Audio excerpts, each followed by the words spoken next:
Eh ben, bonjour à toutes et à tous. Un grand merci de nous rejoindre pour cet atelier sur les aides humaines ou les aides de vie.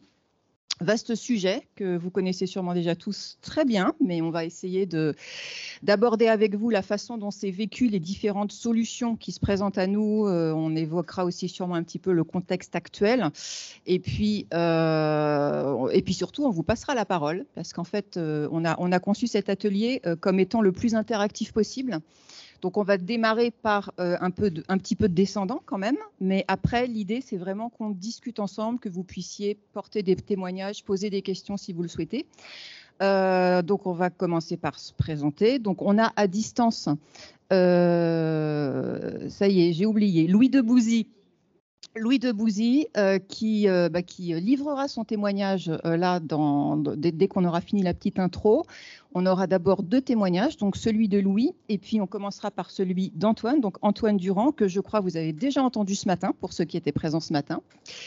Voilà, moi je suis Anne-Claude Levoyer, donc je suis directrice adjointe des affaires publiques au siège de l'AFM, et où on s'occupe notamment de problématiques politiques et aussi des aspects juridiques. Donc c'est vrai que sur cette question des aides humaines, c'est une compétence qui a son importance. Voilà. Alors, ce qu'on vous propose pour cet atelier, comme je vous l'ai dit, c'est de commencer par les deux témoignages. Donc, sachant que Louis et Antoine ont développé des solutions différentes par rapport à cette question des aides humaines. Hein, donc, en l'occurrence, plutôt de l'emploi direct. Pour Louis, plutôt du prestataire. Donc, ils vous feront part de leur expérience, des astuces qu'ils ont pu trouver pour que ça se passe au mieux pour eux. Et puis moi, je vous ferai je lancerai en fait le sujet des points de vigilance qu'on a pu lister sur cette question des aides humaines et en général et dans le contexte actuel, qui est un petit peu particulier, un peu compliqué depuis quelques mois.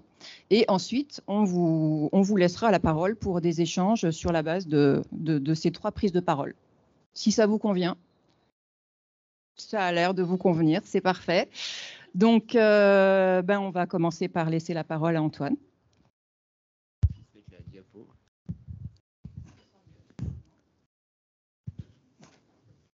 Alors, bonjour à tous. Je m'appelle Antoine Durand, vous m'avez déjà vu ce matin pour la plupart. Donc, rapidement, je vous ai mis quelques choses intéressantes. Donc, déjà, j'ai eu la chance de pouvoir travailler.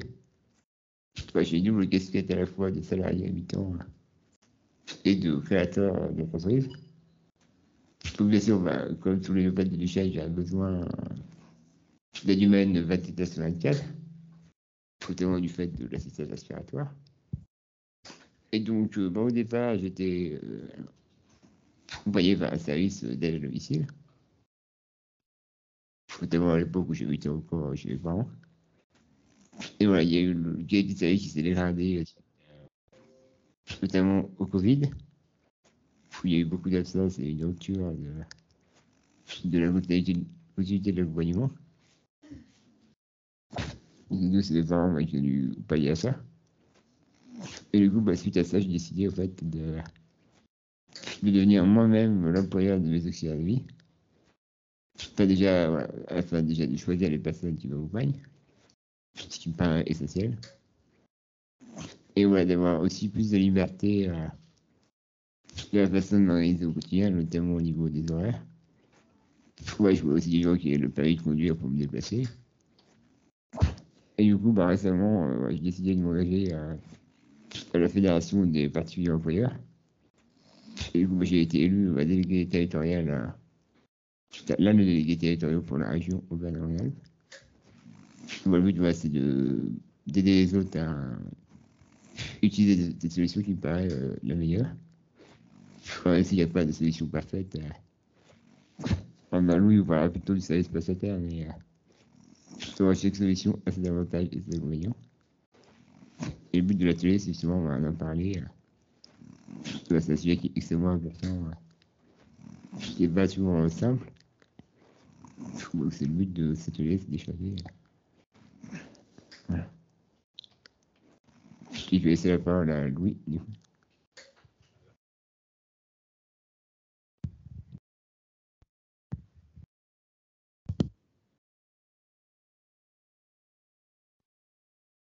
Non, là, peut-être que vous m'entendez. Merci Antoine. Ouais, du coup, moi j'ai essayé les 3 modes, puisque on a le choix entre 3 options, l'emploi direct, le mandataire et le prestataire. Chaque option a ses avantages, ses inconvénients. Depuis maintenant 10 ans, je suis un prestataire. Alors, peut-être pour du coup, est-ce que peut-être on peut passer sur la slide suivante? Alors, je sais pas comment vous voulez qu'on fasse. Est-ce qu'on passe déjà sur les slides d'après ou est-ce qu'on comme ouais, ok. Voilà. Donc effectivement, en fait, on a essayé de vous lister les difficultés principales. Alors du coup, il y avait des super smileys, mais qui n'apparaissent pas sur le PowerPoint. Donc désolé, c'est un peu, c'est pas très joli. Mais donc du coup, on a essayé de vous lister les problématiques qui revenaient le plus. Il y en a 4 principalement. L'argent, le légal, l'organisation et le relationnel au quotidien avec les intervenants. Évidemment, quand on se pose la question de savoir si on veut avoir des auxiliaires de vie qui vous accompagnent au quotidien, se pose déjà la question de savoir comment est-ce qu'on va les financer. Alors on verra qu'il y a différentes façons de le faire, notamment avec la PCH, et qu'on a la chance, même si c'est imparfait, mais on a la chance d'avoir un système quand même qui est très avantageux pour nous quand on est en situation de grande dépendance et qu'il faut vraiment l'utiliser, l'exploiter et vraiment pas hésiter à demander le maximum. Ensuite, il y a des problématiques juridiques, puisque évidemment, en fonction du mode opératoire que vous choisissez, que ce soit emploi direct, mandataire, prestataire, ça va signifier un encadrement contractuel qui sera différent. En gros, emploi direct, mandataire, vous êtes l'employeur légal de vos intervenants. Prestataire, vous ne l'êtes pas. Et donc, on verra que ça a des avantages et des inconvénients et qu'il n'y a pas de solution universelle. Voilà, Antoine vantera les mérites de l'emploi direct, moi plutôt du prestataire, mais encore une fois, il y a vraiment du bon dans chaque mode opératoire. Ensuite, il y a des questions un peu plus concrètes, plus pragmatiques au niveau de l'organisation. Qui va s'occuper en fait de mettre en place les prestations, donc qui va recruter, qui va gérer les plannings, qui va accorder ou non les congés payés. Qu'est-ce qui se passe s'il y en a un intervenant qui s'absente, qui est malade, qui vous plante? Comment on fait pour remplacer? Et donc là, on revient sur le juridique. Est-ce qu'il y a des règles à respecter? Mais avant de parler de règles, concrètement, comment je fais si demain matin à 8h du matin, il n'y a personne? Ok, c'est super, il y a un cadre légal, mais concrètement, moi, je fais comment pour pouvoir me lever? Et ensuite, il y a un vrai sujet, c'est un sujet relationnel. C'est comment faire au quotidien pour avoir une bonne relation de travail avec son intervenant. Et justement, c'est là que c'est très difficile parce que quand vous avez des auxiliaires de vie à domicile, c'est complètement différent. Le cadre professionnel, l'environnement de travail n'a rien à voir avec un environnement de travail standard, c'est-à-dire avec d'abord des bureaux, le bureau du patron, la machine à café, la cantine. Et donc, si vous voulez, déjà, psychologiquement, les gens ne sont pas conditionnés à être au travail. Et donc, c'est très difficile de garder sa place, entre guillemets, que ce soit pour l'intervenant, que ce soit pour le bénéficiaire. On ne sait jamais trop comment se positionner. Est-ce que c'est un ami? Est-ce que c'est un salarié? Est-ce que c'est les deux?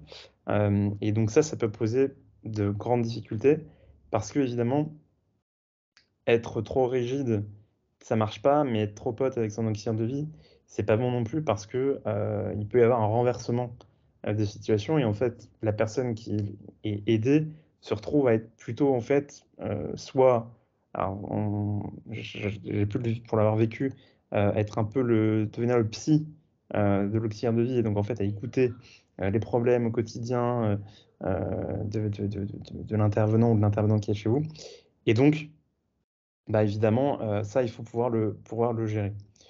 Voilà. Je sais pas si, Antoine, tu veux rebondir là-dessus?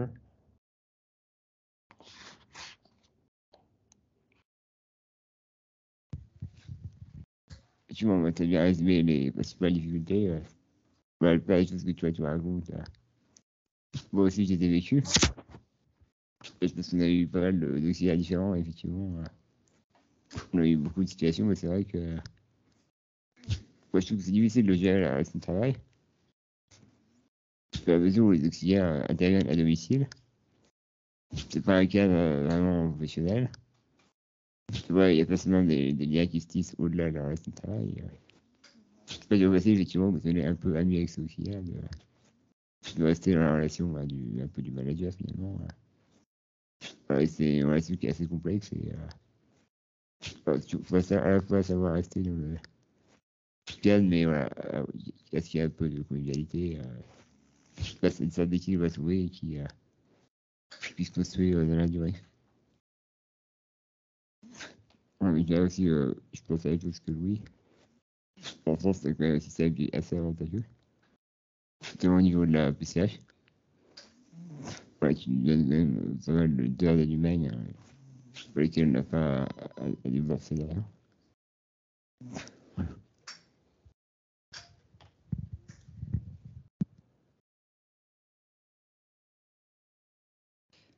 Alors, Louis, est-ce que vous voulez qu'on passe sur les solutions?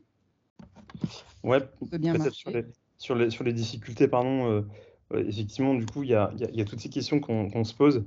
Et là, alors évidemment, on est là dans le cadre de la FM Téléthon, mais c'est pas pour faire de la lèche, c'est vraiment pour insister sur le fait que la FM est vraiment d'un très grand soutien. Moi, enfin voilà, moi je connaissais rien à la PCH, aux aides humaines, qu'est-ce qu'il faut faire, pas faire, enfin, et donc vraiment l'AFM a vraiment été très présent et vraiment très, vraiment, très concret dans les solutions à apporter. Donc effectivement, donc il y a un certain nombre de solutions. D'abord, si on reste sur le point de l'argent, avec quel argent on va payer nos auxiliaires de vie? Bon, très simplement, il y a la PCH. Et alors, je me permets d'ajouter que du coup, donc, je vais bientôt être l'heureux papa d'un enfant, donc fin septembre. Et en fait, j'ai découvert qu'il y a 1 ou 2 ans, merci, et il y a 1 ou 2 ans, en fait, je ne sais pas quel gouvernement a mis en place ce dispositif, mais ils ont créé une PCH parentalité. Et donc, en fait, on a le droit à 1 000 € par mois pendant, je crois, les 3 premières années de la vie de l'enfant, pour pouvoir recruter, je sais pas comment on appelle ça, une nounou ou quelqu'un qui puisse m'aider à élever mon enfant de manière autonome sans avoir recourir à, ma compagne, à une auxiliaire de vie, bref. Et donc c'est incroyable en termes de progrès social, de pouvoir se dire que voilà, ça c'est de l'argent qui va donc servir à gommer un peu mon handicap, et c'est tout l'objet de la PCH, prestation de compensation du handicap. Il y a cette notion de compensation, parce que justement l'idée c'est de dire, OK, on a une difficulté, on a un obstacle, on a un handicap, on va essayer de le compenser. Comment? Avec de l'argent, et cet argent va servir à payer tes heures d'auxiliaire de vie. Antoine, tu me coupes, et Anne-Claude aussi, pardon, je dis Antoine, mais quand tu veux. Voilà, et donc du coup, donc PCH, donc qu'on demande auprès de la MDPH, donc c'est départemental. Donc vous déposez un dossier. Donc je crois que maintenant c'est que en ligne. Donc en fait, en gros, il y a 2 pièces à fournir. Il y a un dossier que vous complétez. Alors ça fait un peu peur comme ça, mais en vérité, c'est pas si long que ça. Et une deuxième pièce qui est un certificat médical euh, dans lequel il faut vraiment accentuer sur la nécessité d'avoir besoin d'une tierce personne. Et donc vous déposez votre dossier, la MDPH instruit votre dossier. En fonction des départements, c'est plus ou moins long. Euh, Ça va de 2 mois jusqu'à parfois 1 an dans certains départements. Et donc c'est pour ça que c'est important de s'y prendre très tôt. C'est-à-dire que dès que vous commencez à vous poser la question, déposez un dossier. Enfin, peut-être que Anne-Claude ou Antoine a des observations là-dessus, mais voilà, vraiment le conseil que je peux vous donner, c'est faites un certificat béton, demandez à vos spécialistes vraiment de charger la barque. L'idée, c'est pas de mentir, c'est pas de frauder, mais l'idée, c'est de vraiment accentuer sur vos besoins. Et c'est vrai qu'un conseil que je peux vous donner, je sais pas si toi, ça t'a fait ça, Antoine, mais j'expliquais ce matin que, par exemple, je n'osais pas prendre un fauteuil roulant électrique tout de suite. Et donc, psychologiquement, on a envie de se dire, en fait, on a envie de minimiser notre niveau de dépendance. On a envie de dire non, je suis pas handicapé, je suis pas dépendant, je suis pas malade. Et donc, moi, je me souviens dans les premiers temps, quand on a déposé notre premier dossier, et alors heureusement, mon beau-père s'occupait de toutes les formalités et lui avait compris que il fallait surtout pas faire ça. Mais si vous voulez, moi, j'essaie de minimiser, de dire non, non, mais en fait, j'ai pas vraiment besoin. Pour ça, je peux me débrouiller. Pour me laver, j'ai besoin d'aide, mais pas autant que vous dites. Enfin, alors qu'en fait, non, en fait, j'ai vraiment besoin d'aide pour. Mais donc ça, c'est un conseil que je peux vous donner vraiment. N'hésitez pas à vraiment accentuer, enfin déjà à dire la vérité, mais à ne surtout pas minimiser vos besoins.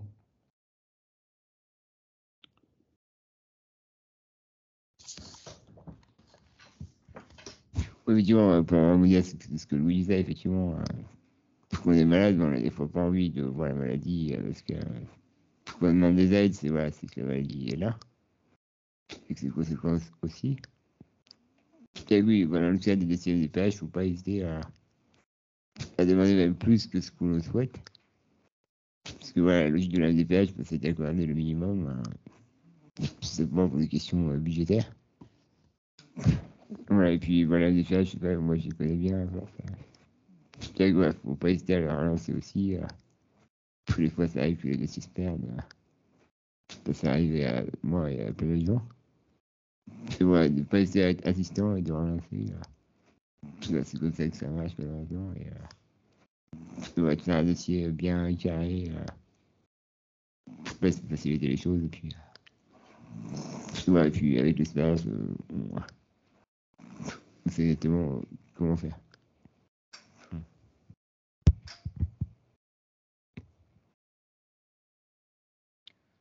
Louis, tu veux poursuivre ou je passe au point de vigilance?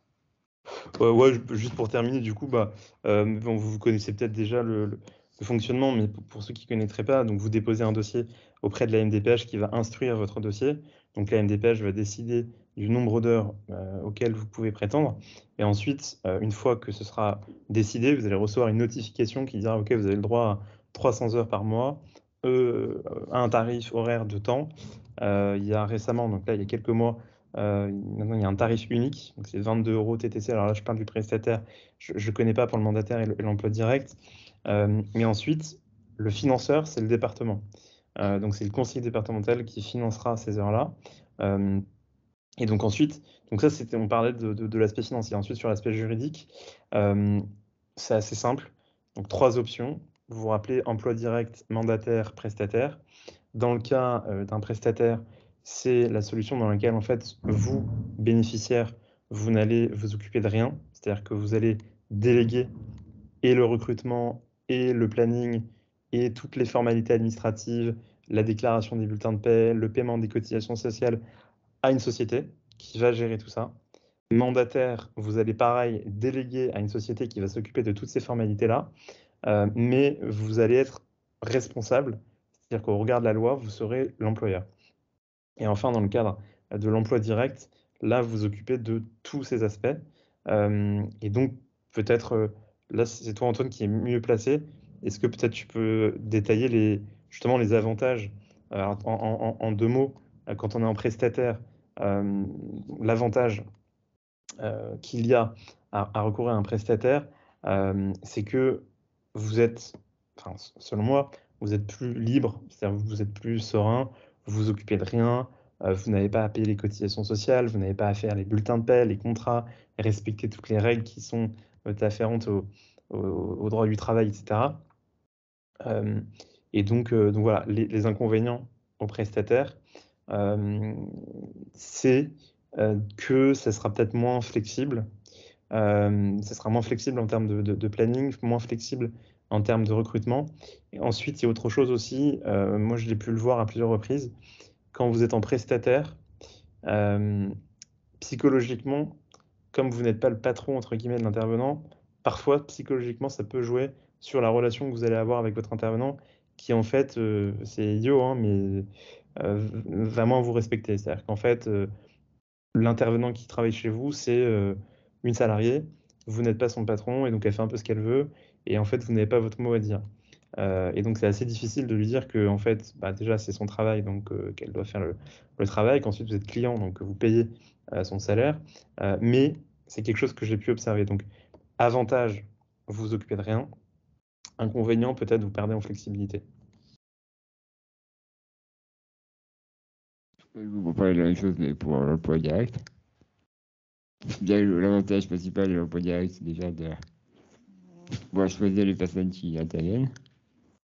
Voilà, voilà, c'est que je la recrute moi-même. Donc, quand je sens bien les choses, je sens que je vais avoir une bonne affinité avec telle ou telle personne. Voilà, moi je peux dire, voilà, je vais travailler avec cette personne.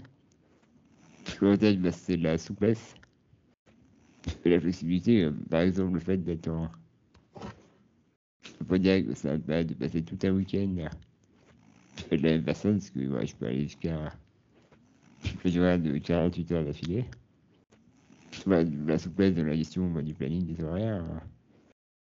Bah, moi, quand j'étais au service prestataire, j'avais une personne le matin, une l'après-midi. Je passais un voyage, j'ai pu avoir la même personne toute la journée. Puis pareil, voilà, de vaquer aux occupations et de partir de Lyon à la journée sans difficulté. Voilà, donc ça c'est les principaux avantages. Bah, ça va donner une très grande autonomie, une très grande liberté. Voilà, et être totalement autonome par rapport à ma famille. Et bah, au niveau des inconvénients, il y en a aussi un certain nombre. Et voilà, je trouve que c'est quelque chose d'assez exigeant d'être l'employeur et d'assumer la responsabilité de l'employeur. Là, du coup, c'est une charge mentale qui peut être assez loin à gérer parfois, notamment parce qu'il y a des absences de salariés, c'est à nous d'assumer le remplacement. Voilà. Moi, ça m'arrive par exemple d'avoir quelques salariés qui ont eu le Covid la même semaine, mais je peux vous dire que je ne suis pas très bien dormi pendant plusieurs jours. Même si on est quand même arrivé. Et puis voilà, la difficulté, voilà, c'est d'assumer tout le travail derrière. Ça veut dire la gestion du budget, du planning, des recrutements. Voilà, moi, je dirais que c'est quasiment un job à mi-temps. En termes de nombre d'heures que j'y consacre, c'est peut-être bien une journée par semaine. Et encore plus dans les périodes de recrutement. Voilà, donc tout le monde n'est pas capable d'assumer ça. Pas moi, parce que ça a aidé la service mandataire qui va gérer une partie des choses. Parce que moi aussi, je fais un peu la service mandataire. Même si j'ai choisi de gérer pas mal de choses parce que j'aime bien gérer les choses. Mais je bénéficie d'un appui juridique et conseil de tout ce qui est management. Voilà. Et puis oui, aussi dans les inconvénients, il y a le côté managérial. Il faut quand même être capable de gérer une équipe, de savoir être le patron, et c'est là aussi c'est exigeant. Et bon, après, c'est des choses qu'on apprend avec le temps. On devient plus à l'aise avec le temps. Voilà un peu ce qu'on peut dire de l'emploi direct.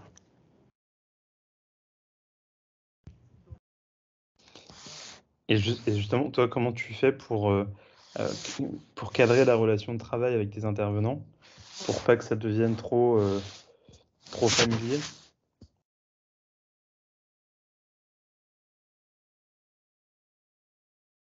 Il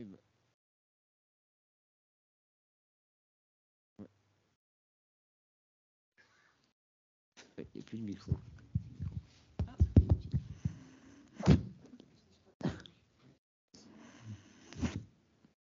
Je me rappelle plus de la question. Oui, Ouais, comment tu fais pour que la relation devienne trop familière? Déjà au début, quand j'ai une nouvelle personne, j'essaie quand même de fixer les règles et un cadre. Voilà, et au début, de ne pas être quand je connais pas les personnes, de ne pas être de pas vouloir nouer des liens trop vite. Voilà, et puis il faut qu'on ait l'habitude de travailler ensemble et que si elle va travailler bien et respecte Là, voilà, on va se permettre éventuellement de créer plus de liens. Je veux dire, quand on est au déploiement et qu'on a quelqu'un chez soi 24 sur 24, on a besoin de tisser des liens. Ouais, c'est pas humain. Voilà, et puis moi, effectivement, suivant les affinités, on crée des liens plus ou moins forts avec les personnes. Et je veux dire, voilà, c'est malgré même c'est des rapports presque d'amitié des fois. C'est savoir dire quand les choses vont pas. Moi, à la base, je suis plutôt réservé, et c'est vrai que c'est parfois exigeant de parler si tu vas pas, mais c'est nécessaire si on ne veut pas moi subir les conséquences derrière. Et là, ça doit faire bientôt 2 ans que j'ai mon équipe. Au bout de 2 ans, voilà, j'ai énormément appris et progressé. Voilà, j'ai fait des erreurs et puis j'ai essayé d'apprendre de mes erreurs. Au début, par exemple, j'ai des fois pas été assez clair sur cette année, notamment au cas d'absence. Voilà, du coup, là, j'ai en profité un peu et c'est moi qui ai assumé les conséquences derrière. Maintenant, voilà, dès que j'arrive au salarié, j'explique bien que la maladie doit être justifiée dans les 48 heures et que c'est la même règle pour tout le monde. Voilà, mais c'est pas toujours évident, mais moi j'y vois plus d'avantages que l'inconvénient.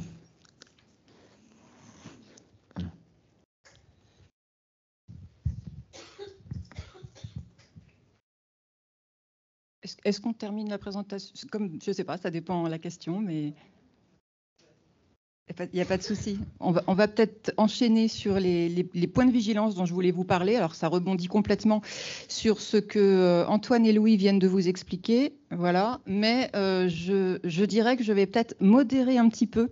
Je vais faire un peu la rabat-joie, c'est-à-dire qu'effectivement, il y a tout à fait moyen de s'en sortir, que ce soit en mode prestataire ou en emploi direct, ou aussi dans des modes panachés, parce que c'est vrai que là, on a des personnes qui ont choisi un mode unique, on va dire, mais il y a quand même beaucoup de situations, en particulier pour des personnes qui ont des gros plans d'aide humaine, du 24-24 ou quasiment, ou parfois même plus. Il y a beaucoup de panachage, donc des personnes qui sont en emploi direct, avec beaucoup d'emploi direct, du prestataire, de l'aidant familial. On n'a pas parlé de l'aidant familial, mais c'est une autre modalité d'aide humaine, bien sûr. Donc, en effet, c'est possible de s'en sortir. Vous en témoignez tous les deux. Heureusement, j'ai envie de dire. Pour autant, ça reste quand même une gestion compliquée. Les aides humaines, c'est quand même quelque chose de pas simple. Vous l'avez dit d'ailleurs, ça nécessite beaucoup d'organisation, beaucoup de rigueur. Alors, un peu plus côté emploi direct, c'est sûr. Mais ce qu'il faut savoir, c'est que le contexte actuel est quand même pas très facilitant. Vous entendez tous parler, je pense, de la crise du système de santé, la crise de l'hôpital public, la crise des urgences. Mais en fait, il faut savoir que tout ce qu'on entend beaucoup autour de la santé, c'est valable aussi pour tous les métiers du domicile. Les métiers de l'accompagnement à la personne sont des métiers en crise, alors depuis facilement 1 ou 2 ans, mais encore plus depuis quelques mois, notamment en sortie quasiment de crise Covid. C'est vrai que ça n'a pas amélioré les choses. Donc, on a actuellement, aussi bien en prestataire qu'en emploi direct, des difficultés de recrutement, des grosses difficultés de recrutement. Alors, ça va être plus ou moins compliqué en fonction notamment du lieu d'habitation. C'est vrai que quand on est dans une grosse agglomération, en principe, c'est un petit peu plus facile. Quand on est en milieu rural, en zone périurbaine, ça va être plus compliqué. Donc, si on a besoin d'1, 2 personnes, on peut y arriver. Mais certains malades ont besoin d'avoir autour d'eux des équipes de 5, 6 personnes, voire plus. Donc là, il faut quand même réussir à les trouver, à les coordonner, à faire en sorte que tous les horaires soient conciliables. C'est pas évident.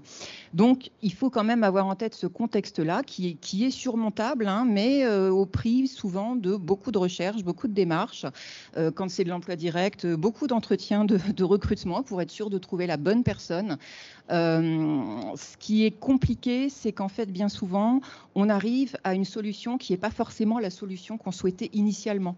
On a beaucoup de choix qui sont des choix par défaut. Enfin, nous, en tout cas, c'est les remontées qu'on a, puisque dans notre équipe, on a des remontées de ce que vivent beaucoup de familles, beaucoup de malades concernés par des plans, des gros plans souvent d'aide humaine, et on constate que ce qui est trouvé comme solution, c'est par défaut, parce qu'on voulait aller vers du prestataire, et puis on n'a pas sur un territoire donné le prestataire qui va produire la qualité de service, le type de prestation qui correspond aux besoins de la personne, ou bien on voulait de l'emploi direct et puis on n'a pas trouvé les bonnes personnes. Voilà, bon, c'est quand même, il faut avoir en tête ces réalités-là. Ça noircit un peu le tableau, hein, j'en suis désolée, mais je pense que c'est quand même important de vous dire un petit peu la réalité des choses aujourd'hui.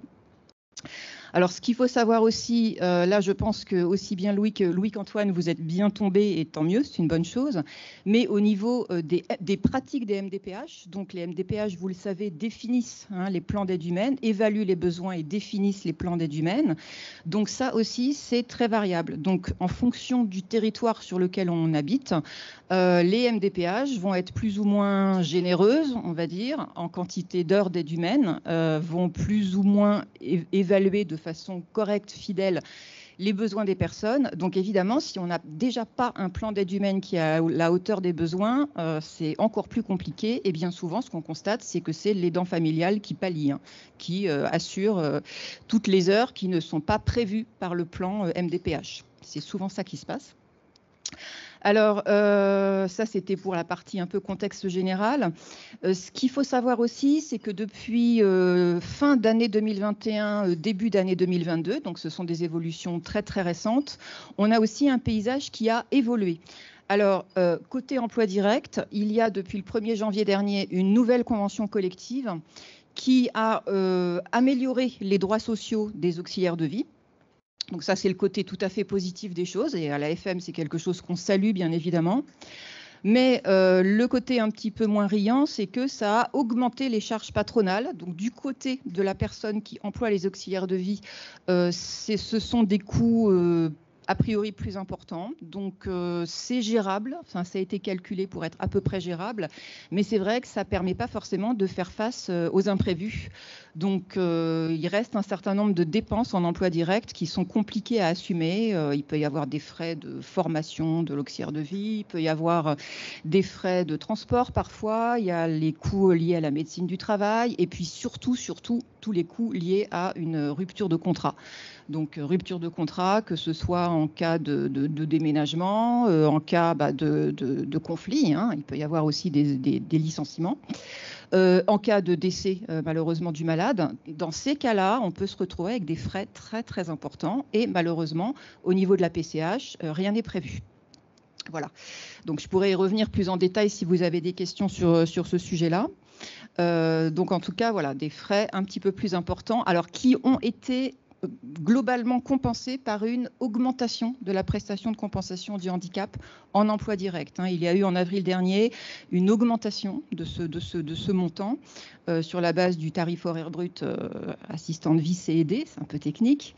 Donc du coup, c'est censé compenser à peu près. On attend de voir sur le terrain si c'est réellement le cas. Donc pour ne rien vous cacher, on est en train de faire une petite enquête actuellement pour essayer justement d'objectiver ce que ça a pu changer. Mais on est très vigilant sur ce sujet, en tout cas. Et puis, côté prestataire, il y a aussi eu des évolutions récentes. Alors, Louis y a fait une allusion tout à l'heure. Depuis, il y a eu déjà des revalorisations salariales dans les suites des primes Covid qui ont été attribuées plus tôt dans le sanitaire. À juste titre, les fédérations du milieu des services prestataires d'aide à domicile ont estimé qu'il fallait aussi un petit coup de pouce. Et il y a eu des augmentations à la fin de l'année 2021. Il y a eu aussi effectivement un changement depuis le 1er janvier dernier. C'est pour ça que le paysage est un peu perturbé. Ce n'est pas forcément évident pour les familles de suivre tout ça. Depuis le 1er janvier dernier, on a le principe d'un tarif plancher. Donc effectivement, la PCH prestataire est à 22 € de l'heure et va s'y ajouter, mais ce n'est pas tout de suite, c'est à partir de la fin de l'année 2022, vont s'y ajouter dans un certain nombre de cas des dotations qualité. Je peux y revenir en détail, mais pour le moment, je vais être plus allusive, sauf si vous avez des questions. Donc, qui, dans certains cas, pourront passer à 25 €. Ça permettra d'aller jusqu'à 25 € de l'heure en service prestataire, si le service prestataire remplit un certain nombre de conditions de qualité de service, en fait. Voilà. Donc ça, ce sont les deux principales grandes évolutions depuis quelques mois maintenant. Donc c'est quand même très récent. Je voulais attirer aussi votre attention sur les avantages et les inconvénients respectifs des différents modes, mais là je ne vais pas y revenir maintenant, on y reviendra s'il y a des questions, puisque je pense qu'Antoine et Louis vous en ont largement parlé, et c'était beaucoup plus éclairant, je pense, qu'un discours théorique sur le sujet, c'était l'idéal. Et puis effectivement, alors vous en avez parlé aussi tous les deux, hein, l'enjeu du management de la relation de travail. Alors c'est une façon pas très jolie de dire les choses, mais néanmoins c'est parlant et c'est important. En effet, savoir gérer cette relation avec ses auxiliaires de vie, qu'on soit en emploi direct ou en prestataire, c'est essentiel d'être très attentif à la qualité de la relation, à la clarté des informations qui sont données sur ce qu'on attend de l'organisation quotidienne, ce qu'on attend comme réaction en cas de difficulté, en cas d'urgence notamment. On sait que si les consignes ne sont pas données très clairement, on peut se retrouver facilement avec des catastrophes.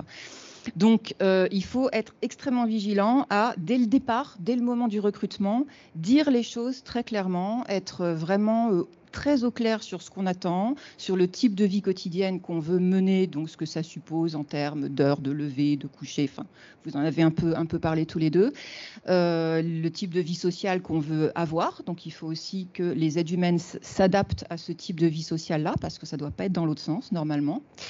Et il faut faire attention aussi, évidemment, à éviter au maximum les tensions. Ça ne veut pas dire qu'il faut tout laisser passer. Ça veut dire que quand il y a une difficulté, il faut en parler. Donc, il ne faut vraiment pas attendre que les choses s'enquistent. Il faut en parler, il faut dialoguer, désamorcer les problèmes en échangeant quand c'est possible. Le but étant d'essayer d'éviter, évidemment, le plus possible les contentieux. Parce que, comme je vous l'ai dit tout à l'heure, en particulier en emploi direct, quand il y a un contentieux, avec éventuellement un licenciement derrière, les conséquences financières notamment, mais aussi en termes de pression psychologique, de stress, sont quand même très, très importantes. Voilà, donc j'ai un peu modéré l'enthousiasme de mes deux compagnons de tribune, mais je pense que c'était aussi important de vous passer ces messages-là. Donc ce que je propose maintenant, à moins que Louis, Antoine, vous vouliez rajouter quelque chose à ce stade, sinon on passe la parole pour les échanges.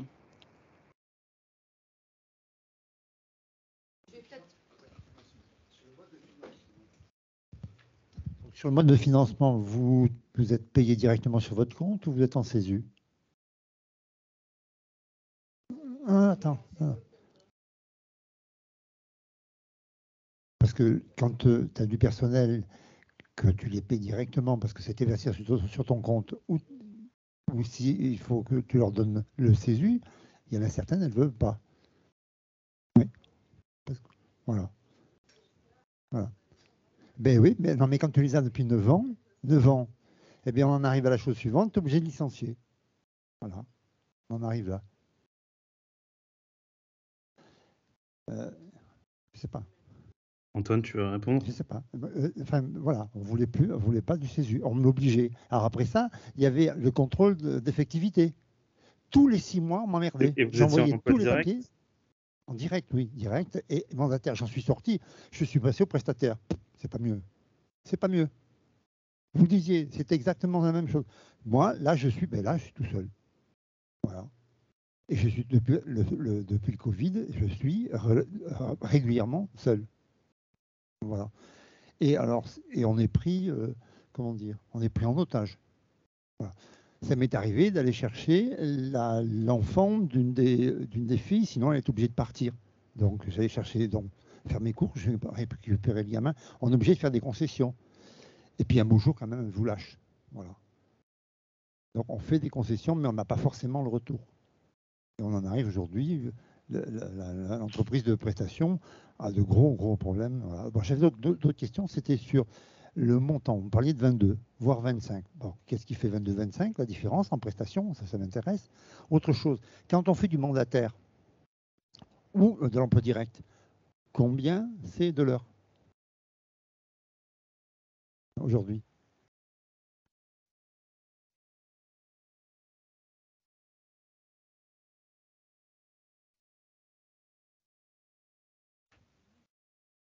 Alors, en ce qui concerne au niveau du financement, le PCH, plutôt moi à Lyon, elle me versait directement sur mon compte en banque. Même si à l'époque, la métropole de Lyon a voulu imposer le fameux chèque Césu, dans le courrier, il disait pas du tout qu'on pouvait refuser. En fait, c'est illégal d'imposer une solution. Voilà. Donc moi, j'ai refusé, je suis resté du coup en... Ouais, je laisse salarié sur mon compte en banque. Que je reste à mes salariés, je paye le ASAF. Je déclare les heures via le site du Césu. C'est quand même relativement simple. Voilà, mais des fois, la MDPH est tentée d'imposer des choses et faut pas faut laisser faire. Ouais, tous les 6 mois, ouais. Ouais. Tous les 6 mois, la MDPH a vérifié que tu utilises bien les sous. Voilà, et moi, j'ai 10 salariés. Tous les 6 mois, j'envoie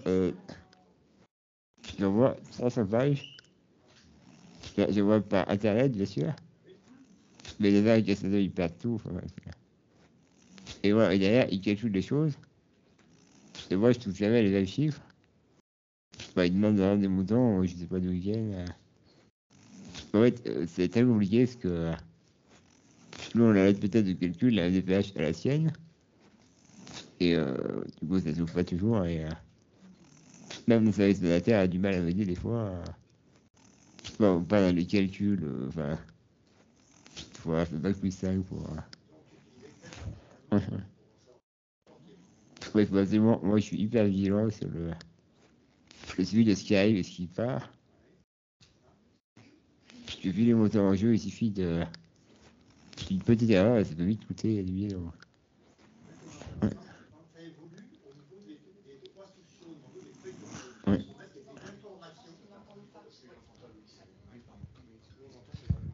Alors maintenant, par rapport aux feuilles de paye, on n'est pas des professionnels de la feuille de paie. Si on va voir un comptable, il va dire moi je fais pas de feuille de paie. Alors moi j'avais l'avantage d'avoir deux entreprises qui faisaient du mandataire. Donc elles n'étaient pas d'abord d'accord en même temps. Un coup, il y en a une qui me donnait une somme, l'autre c'était l'autre. J'ai appelé, ah mais non, mais je vais faire une récupération le mois prochain. Donc moi, ça me permettait, moi, en tant qu'emploi direct, de rectifier mes feuilles de paye. Combien de fois j'ai redemandé les feuilles aux filles? Il y a une erreur, alors j'expliquais, on était suffisamment complices pour qu'elles me rendent les feuilles de paie, que je leur donne des bonnes feuilles de paie. Voilà. Donc ça, c'est un casse-tête, c'est usant. Calcul des congés, oui, parce que les 10%, là, il y a des filles qui aimeraient toucher le mois de congé, leur mois. Elles ne voudraient pas les 10%, sauf qu'on ne peut pas. Parce que tous les mois, il faut un justificatif des paiements de ce qu'on t'a donné. Alors, je vais prendre un exemple. J'avais un différentiel d'1 heure, tu entends bien, 1 heure entre le mandataire et le prestataire. D'accord? Eh ben, on ne m'a pas payé, on m'a retiré celle que je n'avais pas payée, d'accord? C'était dans l'emploi direct, et on n'a pas tenu compte de ce que j'avais payé en mandataire. Parce qu'on me dit, c'est pas le même compte, monsieur Cadio, c'est pas le même compte. Ils m'ont fatigué.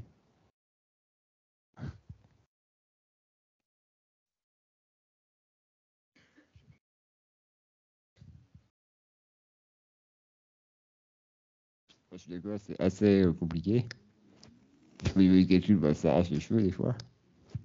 Notamment au niveau des congés, j'ai des salariés qui sont au 10% inclus, notamment ceux qui n'ont pas beaucoup d'heures ou de l'autre job à côté. Pour les salariés, c'est la seule activité. Je paye les congés payés quand ils sont pris. Mais des fois, la MDPH, c'est pas d'accord avec ça, du coup, elle retire une partie des congés. Et, ouais. Et du coup, c'est assez compliqué. Et puis, évidemment, même au sein du même MDPH, des fois, suivant l'interlocuteur, c'est pas la même chose. Et puis, au niveau du tarif horaire, puisque vous avez posé la question tout à l'heure. J'ai pas en tête le montant exact, mais ça va dépendre. Parce que si on est assistant de vie niveau C ou D, voilà, alors, Dans les montants exacts, je crois, il me semble. Ça doit être 15 €. Ouais, voilà. Donc ça inclut le salaire net et les charges. Mais pas les coûts annexes, c'est-à-dire pas les indemnités de fête de travail, etc. Et puis il y a des tarifs un peu plus élevés pour le niveau D. Je n'ai pas en tête le montant exact, mais 1631. Voilà. C'est bon. Je vais vous répondre. Je vais vous répondre aussi par rapport à votre question sur le prestat. Donc effectivement, tarif plancher à 22 € depuis le 1er janvier dernier, ça c'est général, hein, c'est devenu la règle, donc tarif PCH. Et à partir du 1er septembre prochain, mais ça risque de prendre du retard, donc on va peut-être plutôt se dire à partir de 2023. C'est sur la base du volontariat des services prestataires qui vont demander à passer ou pas une convention avec le conseil départemental. C'est suite à un appel à candidature. Certains services prestataires, puisque ce sera, voilà, c'est pas obligé, mais certains services prestataires pourront demander à bénéficier de ce qu'on appelle une dotation qualité. Ce sont ces fameux 3 € supplémentaires qui permettent d'aller jusqu'à 25 € de l'heure, sur un certain nombre de critères. Alors, le critère qui nous intéresse le plus, nous, c'est le fait que les personnes accompagnées présentent des besoins spécifiques. Voilà. Clairement, les malades neuromusculaires, je pense qu'on conviendra tous qu'ils présentent des besoins spécifiques. Donc, pour les services prestataires qui demanderont cette contractualisation avec le conseil départemental, s'ils la demandent, ils doivent cocher ce critère-là. Donc, normalement, ça bénéficie aux malades accompagnés par ce service-là, ces services-là. Voilà, mais c'est vrai qu'il y a aussi d'autres critères. Il y a le fait d'être dans des zones enclavées, montagneuses, il y a les difficultés d'accès, il y a le fait de proposer aussi quelque chose pour des choses pour les aidants. Enfin bon, il y a 5 ou 6 critères, mais c'est vrai que le plus important pour nous, ce sont les besoins spécifiques. Voilà. J'allais justement vous donner la parole, parce que je me rappelais que vous aviez une question. Il faut que vous preniez le micro.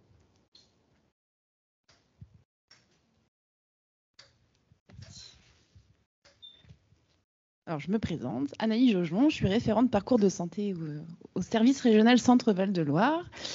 Je rebondis exactement sur ce que vous venez de dire, notamment sur les milieux un peu ruraux où finalement les personnes n'ont pas toujours le choix de leurs aides humaines. Parce que l'emploi direct, les prestataires, les mandataires, mais notamment tout ce qui est prestataire et mandataire, n'ont pas forcément les aides humaines qui sont formées aux gestes spécifiques tels que les aspirations endotrachéales et qui n'ont pas du tout en plus la possibilité de disposer d'aides humaines sur des temps longs. Et donc les personnes se retrouvent finalement sans autre choix que l'emploi direct. Ce qui peut aussi donc poser problème, notamment sur l'évaluation de la MDPH en termes de temps d'aide humaine. Et du coup, enfin voilà, on a le cas en tout cas au service régional d'une dame qui est hospitalisée depuis des mois parce qu'elle ne peut pas rentrer chez elle, tout simplement parce qu'elle n'a pas la possibilité de mettre des aides humaines 24 heures sur 24 chez elle. Elle a besoin voilà, d'aspiration endotrachéale et du coup elle ne peut pas rentrer chez elle, donc elle est hospitalisée depuis des mois et aucune solution ne se débloque. La question que ça soulève, c'est surtout quel biais en fait on peut avoir dans ces situations-là et comment on peut appuyer encore plus et revendiquer encore plus le droit à choisir son lieu de vie finalement, parce que là il n'y a pas le choix. Et voilà. Et comment on peut faire en sorte que les personnes puissent finalement vivre la vie qu'ils ont envie.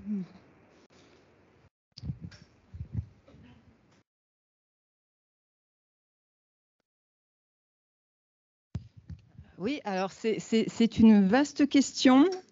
à laquelle on aimerait bien avoir une solution toute trouvée. Là, ce que vous venez de décrire, c'est vraiment le cas extrême du risque que ça présente. Toute cette complexité et le déficit d'offres adaptées sur un certain nombre de territoires. Effectivement, vous parliez d'un milieu rural. Bon, je ne suis pas du tout étonnée. D'ailleurs, on en parlait avec Antoine et avec Louis en préparant cet atelier. On disait ce qui est valable dans des grandes villes, ça devient tout de suite beaucoup plus compliqué dans certains milieux ruraux ou d'autres types de zones.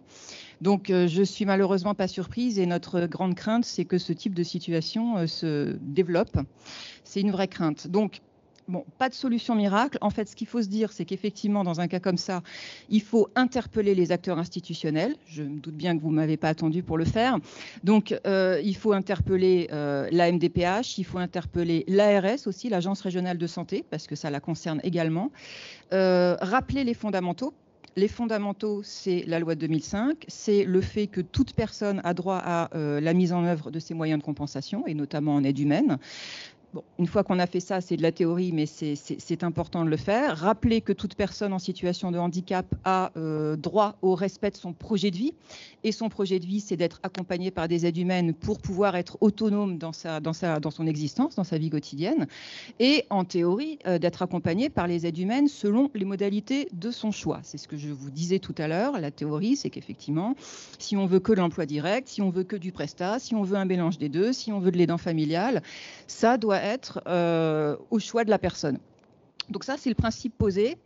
C'est pas inutile d'interpeller les institutionnels sur cette base-là parce que si c'est pas le cas, c'est clairement une rupture du principe d'égalité déjà, puisque ce qui va être possible dans un département, ça va pas être possible dans un autre et c'est pas normal. C'est une rupture d'égalité entre citoyens.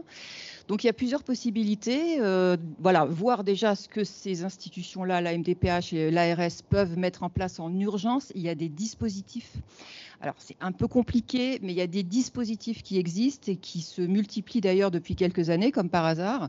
Donc, les dispositifs d'appui à la coordination, ce qu'on appelle les DAC, la RAPT, je suis désolée pour les acronymes un petit peu barbares, donc la réponse accompagnée pour tous. Depuis plus récemment, les communautés 360, voilà, tout ça, ce sont des dispositifs qui, normalement, vise justement à essayer de trouver des solutions aux situations sans solution. Voilà, c'est ça le principe de ces dispositifs. Le souci, c'est que ça fonctionne plus ou moins bien, là encore, selon les territoires. Il y a malheureusement des situations où, quoi qu'on fasse, on ne trouve pas vraiment de solution, même si tous les acteurs se mettent autour de la table, et c'est le principe de ces dispositifs-là.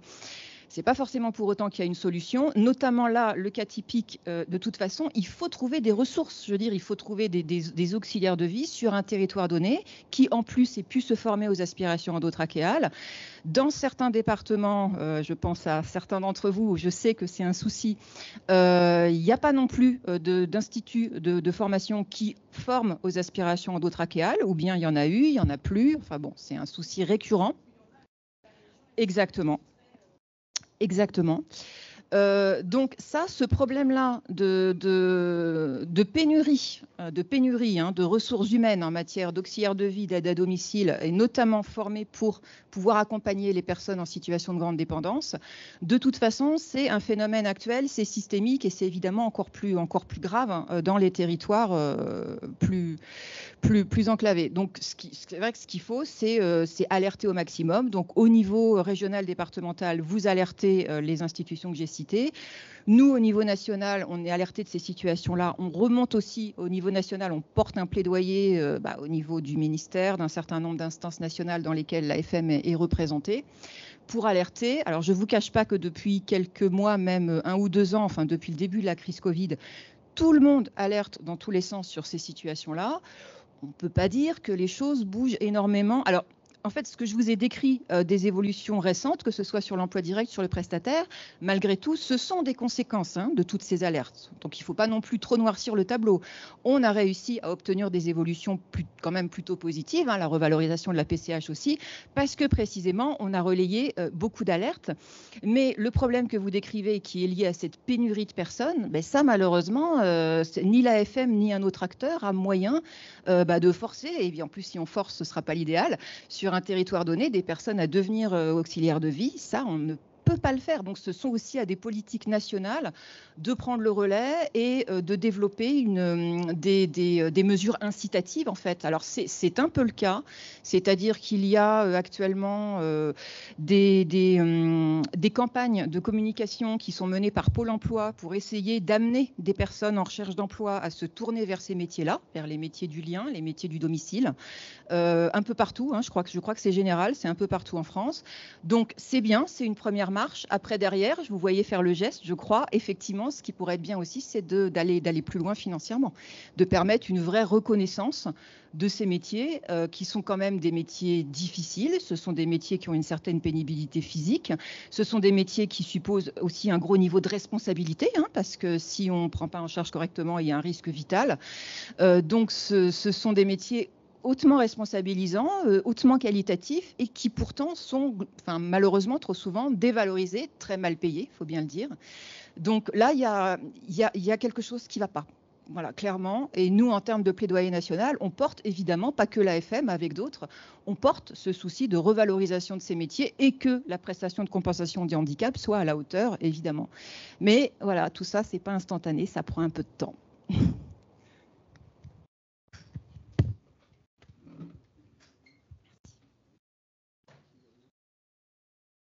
Justement, vous parlez de cette revalorisation pour certains prestataires de 22 à 25 euros. Mais est-ce que cette augmentation va profiter, entre guillemets, aux auxiliaires de vie? Parce que c'est dans le but. Parce que souvent, elles démissionnent parce qu'elles sont mal payées. Elles ont été mieux payées comme la DMR, dans les associations, mais tout ce qui est prestataire privé, elles n'ont pas été augmentées. Voilà. Donc, je me demandais si ces 3 euros allaient bénéficier aux employés, quoi. Normalement, c'est le but. Merci.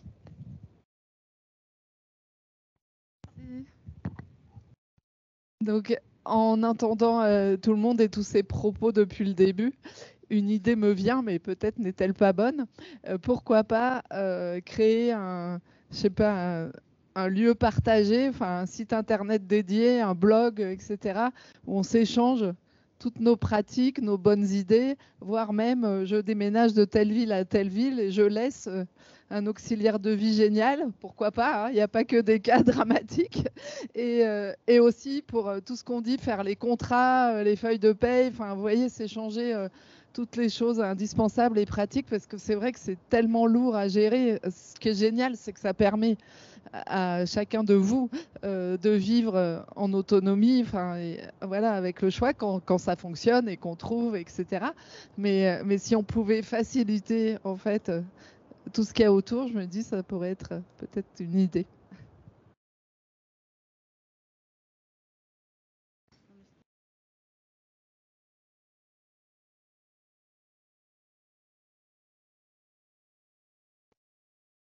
J'ai une question pour Antoine aussi, donc peut-être il pourra répondre aux deux en même temps. Je voulais savoir, vous n'êtes pas obligé d'entrer dans les détails lors de la réponse, mais je voulais savoir si vous arrivez à gérer votre petite entreprise avec 10 emplois directs uniquement avec des fonds, avec des aides, ou si vous avez un reste à charge financier important. Il me semble que oui, mais voilà. Bon. Je voulais juste avoir votre retour. Voilà.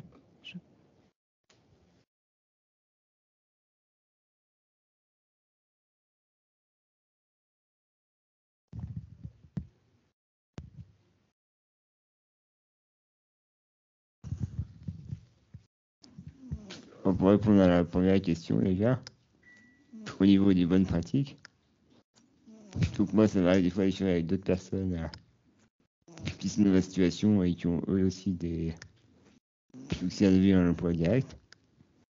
Je trouve ça souvent de se partager des bonnes idées.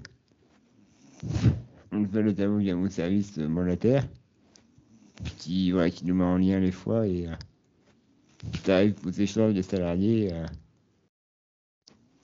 On a une personne qui bosse pour un bénéficiaire, le notifiage et que l'auxiliaire a besoin de compléter ses heures, des fois, ça arrive qu'il y ait des passages de salariés. Mais je pense que ça mériterait peut-être de créer une plateforme en ligne, effectivement, où les gens puissent partager leur expérience.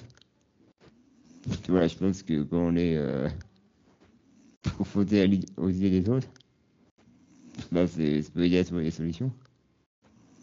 Voilà, et voilà, d'ailleurs, actuellement, je suis en train de travailler sur un projet qui n'est pas encore finalisé, mais voilà, je voulais écrire un guide pratique sur l'emploi direct, comment constituer son équipe d'auxiliaire de vie, donc basé sur mon expérience et voilà, et puis plein d'éléments juridiques sur complètement comment on fait.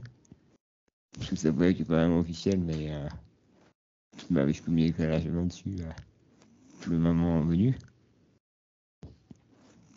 Ensuite, c'est vrai, en termes de charge mentale et de charge de travail, c'est vrai que c'est assez exigeant à la fois d'être l'employeur de 10 salariés, à la fois de travailler et de développer une activité à côté. Voilà, j'ai assez peu de temps libre des fois. Malgré tout, moi, c'est ce qui me fait vivre. Le fait d'avoir des projets et cette équipe auxiliaire, c'est elle qui passe à réaliser tous ces projets. Du coup, voilà, j'y passe le temps qu'il faut pour avoir un accompagnement de qualité. Par exemple, tant que je n'ai pas trouvé l'auxiliaire de vie qui répond à tous les critères, je n'embauche pas.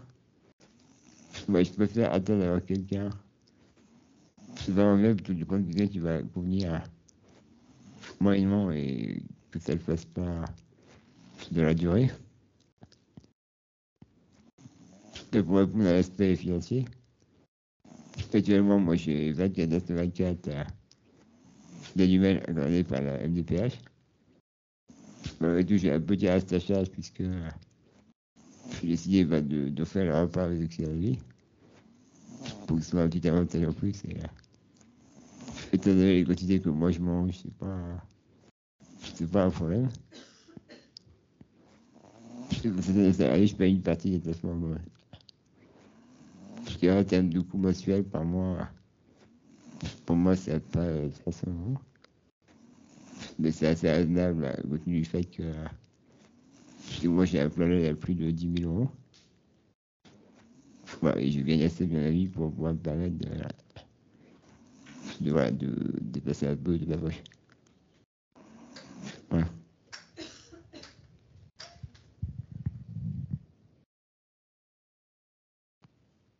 Est-ce qu'il y a d'autres questions parmi vous? Questions, témoignages?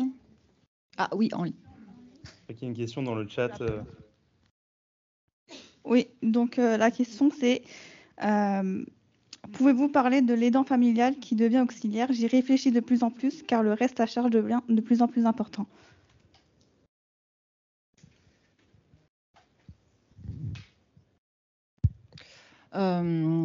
Alors effectivement, l'aidant familial, j'imagine que la personne qui pose la question évoque le dédommagement ou peut-être le salariat de l'aidant familial, donc le fait que l'aidant familial soit employé dans le cadre de l'emploi direct.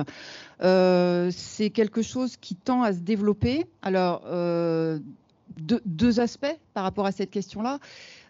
Déjà, ça peut être de toute façon une option en général. Ça peut être le choix du malade, le choix de son proche, d'établir ce type de relation de travail. Alors, avec toutes les précautions d'usage, parce qu'il faut bien faire la différence entre le fait d'être un parent, le fait d'être un conjoint, et puis la relation de travail auprès de son proche.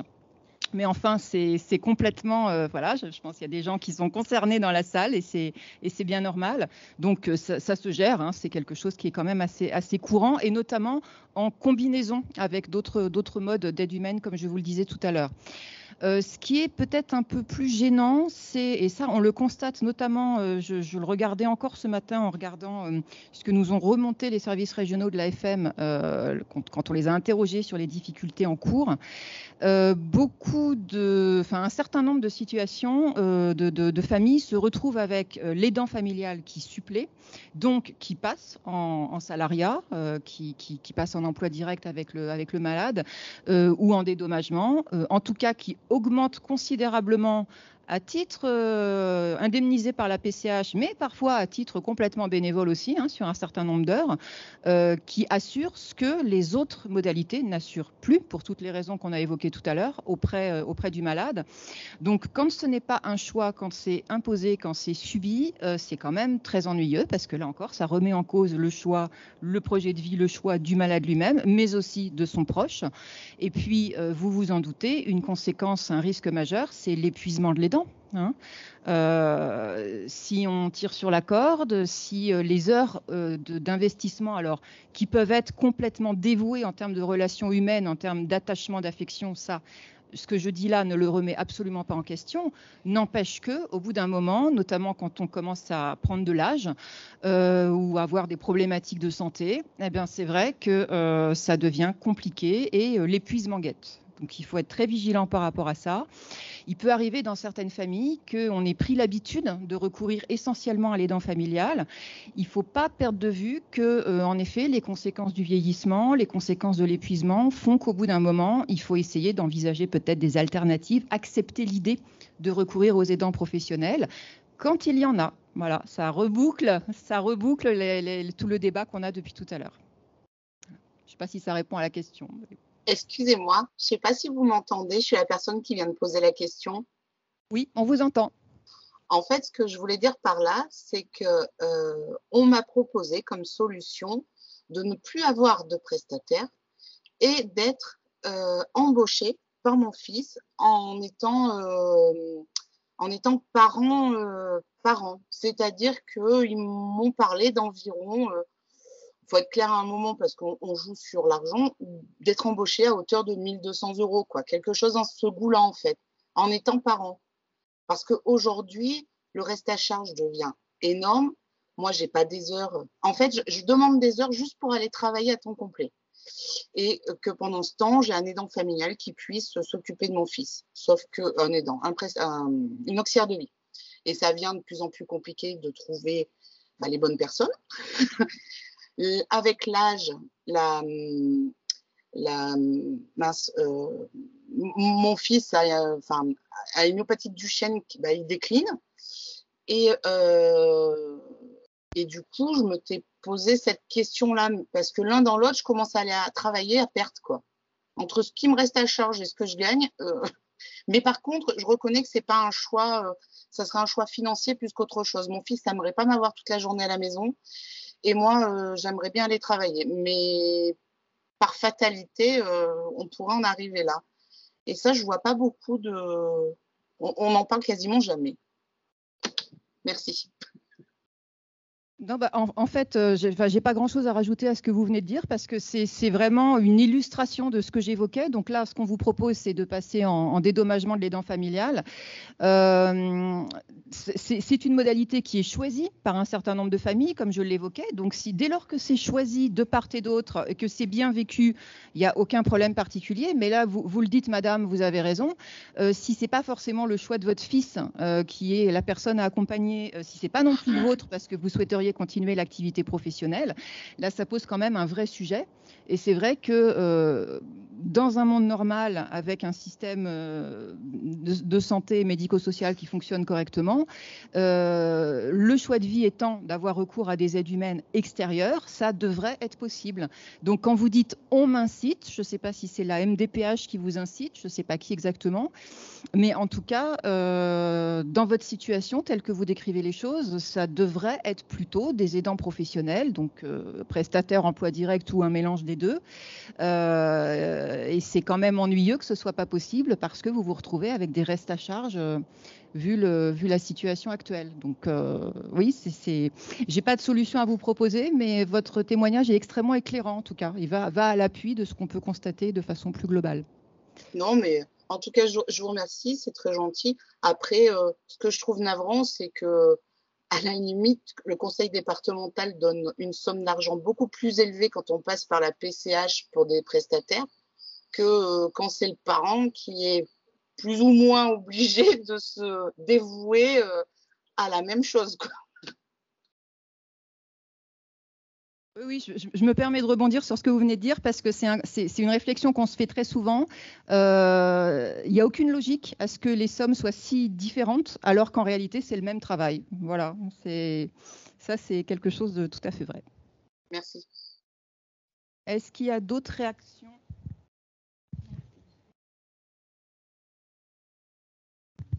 Bonjour. Bon, moi, je me présente, c'est Corinne Rouge. J'ai un enfant myopathe de 20 ans. Et c'est vrai que je suis confrontée à ce genre de problématique au niveau des aidants, des auxiliaires de vie. Alors, il faut savoir que j'étais mariée, tout allait bien. D'un coup, un divorce s'est profilé à l'horizon. Donc, j'ai été obligée de vendre la maison. On a été obligé de vendre la maison pour laquelle j'avais combattu pendant 15 ans avec des installations pour mon fils.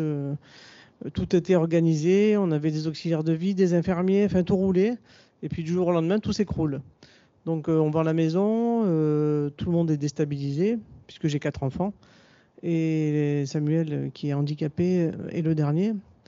Et malheureusement, j'ai été obligé de le placer pendant un certain temps, parce qu'il est en IEM la semaine, et le week-end, il rentrait. Donc tout était bien ficelé, les auxiliaires. Et j'ai été obligé de le mettre en maison d'accueil spécialisée, puisque je n'avais plus les moyens de le recevoir, moi-même étant à la rue, en façon de parler, quoi. Je me suis retrouvé chez ma sœur. Donc c'est très difficile à vivre, aussi bien psychologiquement que pour moi que pour mes enfants, et surtout pour mon fils handicapé et malade, qui le vit très mal. Et donc là, j'ai réussi à avoir un appartement, un logement social, puisque moi-même, je ne travaillais pas. J'avais consacré ma vie à ma famille et à mes enfants. Et donc, je me suis retrouvé avec le RSA. Et je me suis retrouvé à avoir un logement social, heureusement. J'ai eu un coup de pouce, mais qui n'est pas très adapté, on va dire. Enfin, c'est pas le problème. Le problème, c'est que les aidants familiales qui venaient m'aider pour Samuel n'étaient plus dans le même secteur. Je n'étais plus dans le même secteur. Donc les aidants que j'avais, avec qui tout roulait, on me les a enlevés. Il n'y en a pas de l'autre côté. Alors que je suis dans la même ville, mais pas dans le même quartier. Voilà. Il faut savoir aussi que les infirmiers que j'avais, qui venaient le week-end, donc du vendredi soir au lundi matin, qui intervenaient le matin et soir, ne venaient plus parce que c'était plus leur quartier. Donc je me suis retrouvé sans infirmier, seul avec mon fils, donc à tout faire en fait, parce que le week-end il faut tout faire, il faut lui donner à manger, il faut lui faire le laver, l'habiller, le sortir du fauteuil, enfin tout le monde sait ce qu'il y a à faire. C'est très lourd pour une personne seule, et puis bon, j'ai pas quand même 20 ans. J'ai été obligé de faire face à mon divorce et de faire face à mon fils. Donc, très difficile. Et donc, j'ai enfin trouvé, au bout de 6 mois, une équipe de 2 infirmières qui voulaient bien intervenir. Parce qu'on parle des auxiliaires de vie, mais on ne parle pas des infirmiers. Parce que les auxiliaires de vie ne font pas les douches. Enfin, chez moi, en tous les cas, dans ma ville. Je suis de Toulon, donc du Var. Et j'ai enfin trouvé 2 infirmières qui ont eu pitié, en quelque sorte, de mon cas. Elles sont restées 3 mois. Et la semaine dernière, j'ai une des 2 qui m'a appelé en me disant non, ça sera plus possible, on peut plus intervenir parce que le week-end, ça nous suffit pas. Donc on vous laisse pas tomber, hein, on arrête le 15 juillet. Voilà, donc je me retrouve encore le bec dans l'eau, sans infirmier. Les auxiliaires de vie, il n'y en a pas, ils ne sont pas formés. Alors ils me disent oui, mais on est très mal payé, donc on ne veut pas venir.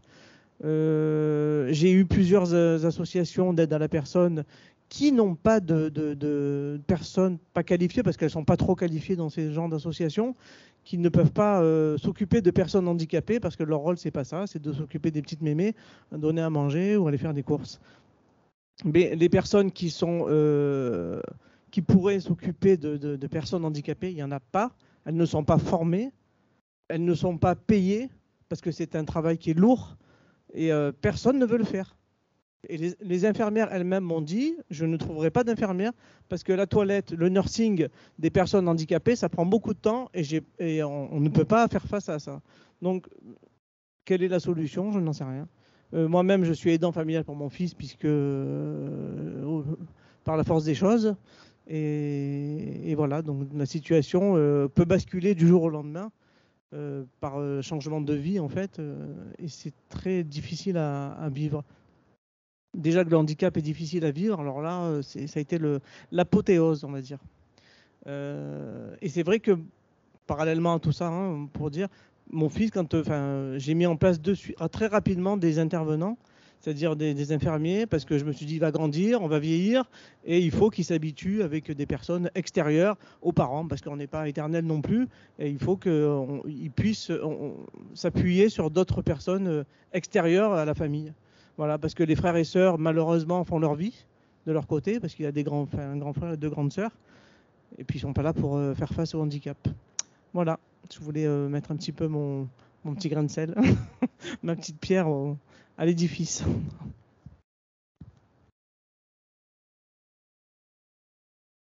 Je voulais juste rajouter par rapport aux auxiliaires de vie. Nous, on habite à la frontière du Luxembourg et les auxiliaires de vie chez nous, au Luxembourg, sont payés 40 € de l'heure.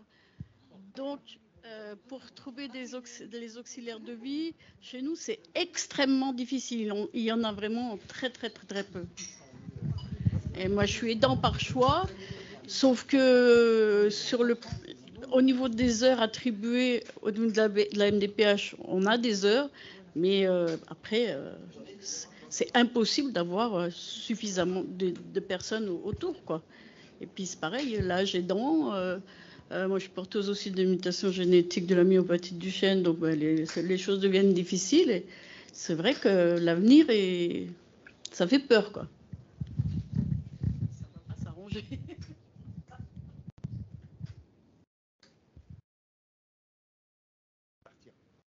On va vous quitter.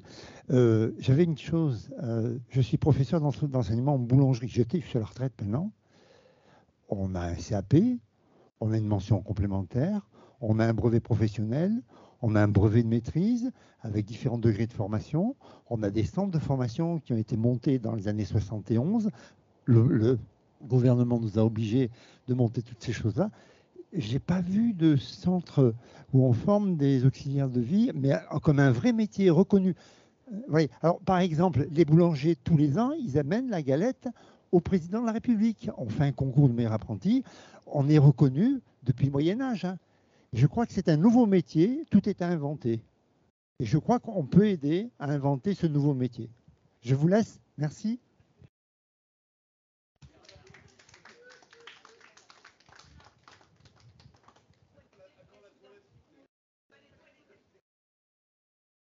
Juste par rapport à ça, à l'existence de métiers sur l'aide humaine, on était il y a quelques jours avec mon fils au conseil départemental où j'ai posé la question, mais pourquoi vous mettez pas en place des formations professionnelles en formation continue, par exemple, financées par la région, parce que ça se fait.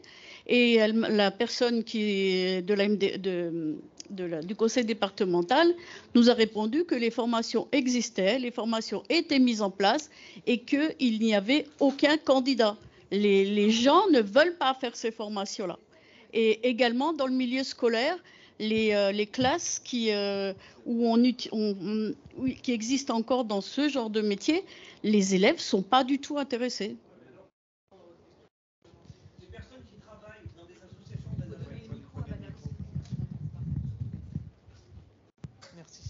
Les associations qui travaillent, les auxiliaires qui travaillent dans ces associations d'aide à la personne demandent justement à avoir des formations pour les personnes handicapées, mais les présidents d'associations ne veulent pas leur offrir ce genre de formation, alors qu'il y a énormément de demandes et que c'est des moyens financiers. Moi, j'ai une auxiliaire de vie que j'avais qui était très bien elle venait faire un peu de ménage, la chambre de Samuel, tout ça, mais elle ne s'occupait pas de Samuel. Mais elle venait quand même, elle lui faisait faire pipi quand il y avait besoin, elle s'occupait de lui, mais c'était officieux. Alors qu'elle était très capable de s'en occuper. Mais elle me dit, je ne peux pas m'en occuper plus que ça, parce que je n'ai pas le droit. S'il arrive quelque chose, je ne suis pas couverte. Et plusieurs personnes que j'ai eues comme ça, qui étaient très bien pour mon fils, n'étaient pas reconnues pour s'occuper de personnes handicapées. Il y a aussi le problème du coucher le soir. Parce que moi, c'est moi qui couche mon fils quand il est là. On ne peut pas les coucher à 8 heures. Ce sont des jeunes qui veulent veiller, qui veulent regarder des films, qui veulent discuter avec des potes, des amis. Et on est obligé de les coucher. On vous dit, ah ben non, mais on vient, mais à 7 heures. Ça, il y a aussi le point sur les vacances. Quand on veut partir en vacances avec eux, eh bien, on aimerait bien aussi partir avec quelqu'un, un auxiliaire qui peut nous aider, mis à part de partir dans les VRF, où ça, là, c'est très très bien. Moi, je suis parti plusieurs années dans le Jura, au CIS, et c'est vrai qu'il y a une très bonne prise en charge. Malheureusement, on voudrait partir un petit peu ailleurs. Et moi qui ai les heures de PCH, je ne m'en sers pas. Je ne m'en sers pas. Je m'en sers pas parce que il n'y a personne. C'est malheureux, hein, c'est dramatique. Alors dans la théorie, c'est bien, on a les heures, mais dans la pratique, il n'y a personne. Voilà. C'est vrai que je ne sais pas si vous m'entendez.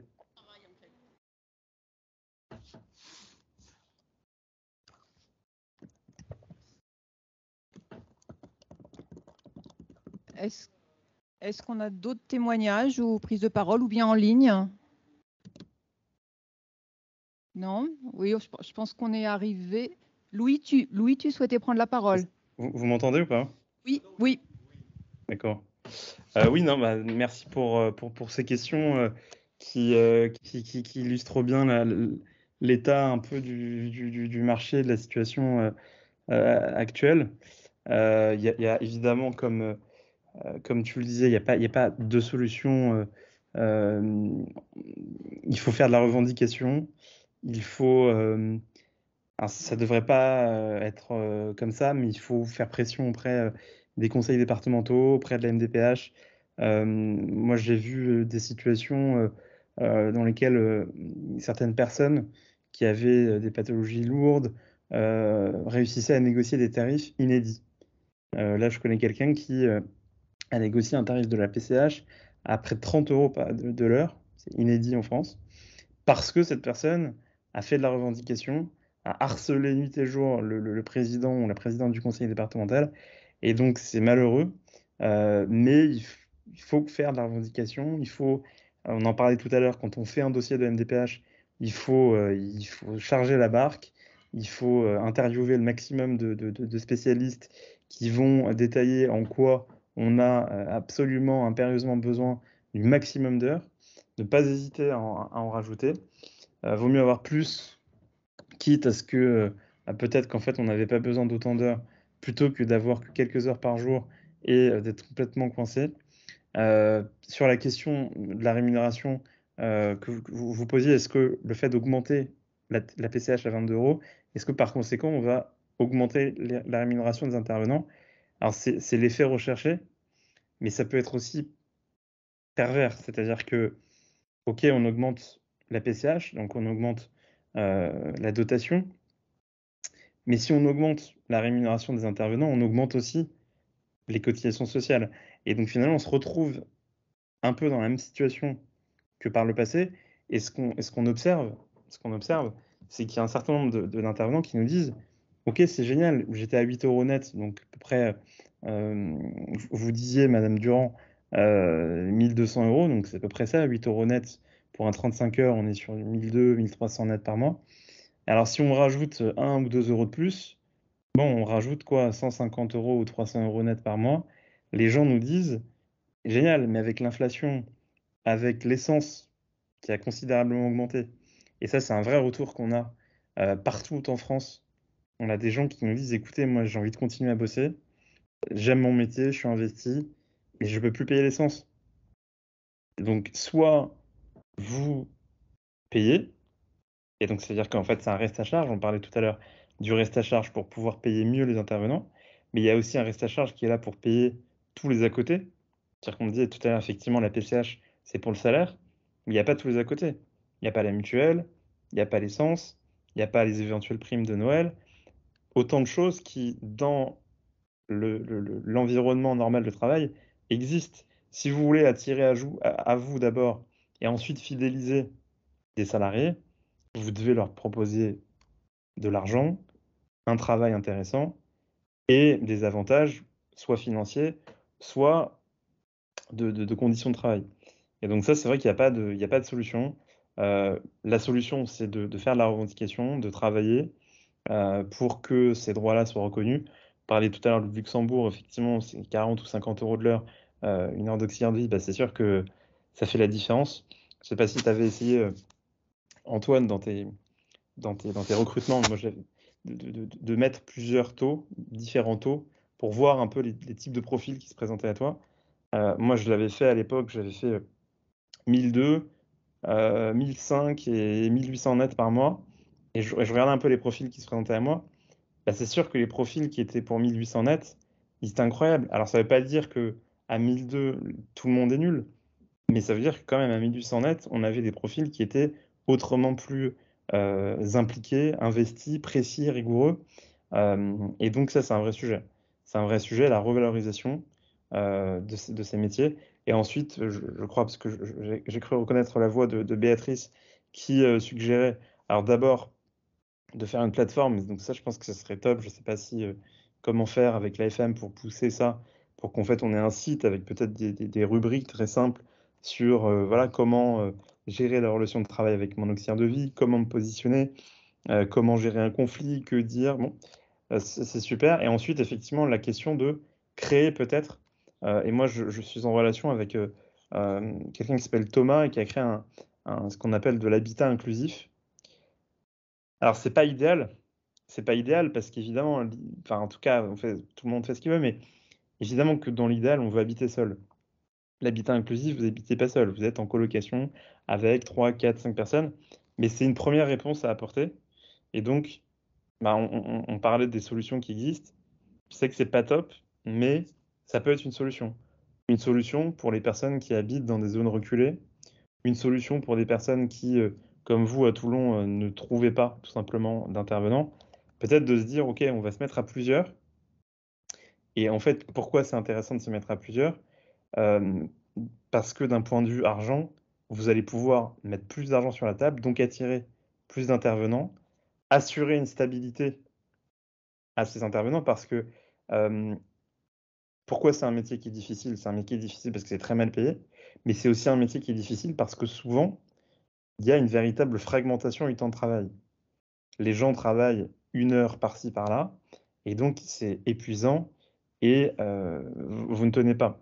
Et donc c'est pour ça que l'habitat inclusif, ou en tout cas le fait de se regrouper à plusieurs, 2, 3, 5 personnes, peut être une solution, et c'est vrai qu'on en parle de plus en plus, notamment pour la PCH, des petites colocations de 3-4 personnes qui permettent en fait d'attirer des équipes, vous voyez, de 6 ou 7 personnes qui se relaient. Donc voilà des pistes, voilà des solutions ou des débuts de solutions, mais voilà, je crois qu'il faut faut essayer d'être optimiste, d'être positif, de revendiquer, de ne pas hésiter et c'est très chiant, mais de revenir à la charge, de relancer vos élus, le président ou la présidente du conseil départemental de votre département, parce que c'est lui en vérité qui a le pouvoir. Alors c'est la MDPH aussi, mais une fois que la MDPH est décidée, c'est le département qui finance. Et voilà, revenez à la charge, exigez davantage d'heures, mettez en avant, on parlait des besoins spécifiques qui sont liés à nos maladies neuromusculaires, bah, mettez-les en avant, faites de la pédagogie. Alors je sais que là aussi c'est pénible, mais faites de la pédagogie, c'est-à-dire que les gens ne connaissent pas souvent nos maladies, pensent que c'est juste un handicap moteur comme ça, sans... Bon, et donc faites de la pédagogie, expliquez en quoi nos maladies ont des impacts qui nécessitent un accompagnement. Voilà.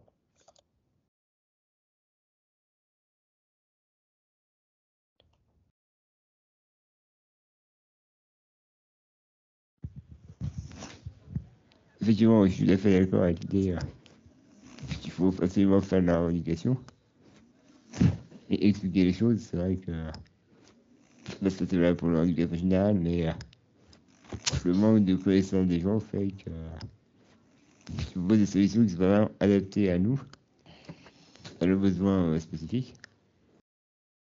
Effectivement, moi j'essaie de porter ça notamment au niveau de la fédération des battus employeurs. Voilà, qui pourrait peut-être aussi nous aider pour faire cette fameuse plateforme en ligne. Moi, c'est vrai que il faut toujours voilà, se battre pour les droits progressent, ou en tout cas, ne reste pas déjà. Si on va à Lyon, par exemple, il y a pas mal de projets d'habitat partagé.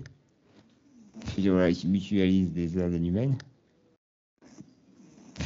notamment pour les périodes plutôt la nuit.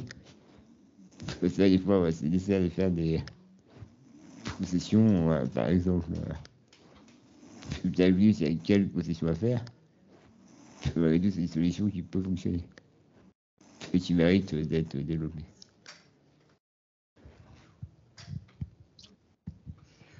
Alors, je pense que ça va être un peu le mot de la fin sûrement parce qu'on va vous libérer après ces échanges très intéressants.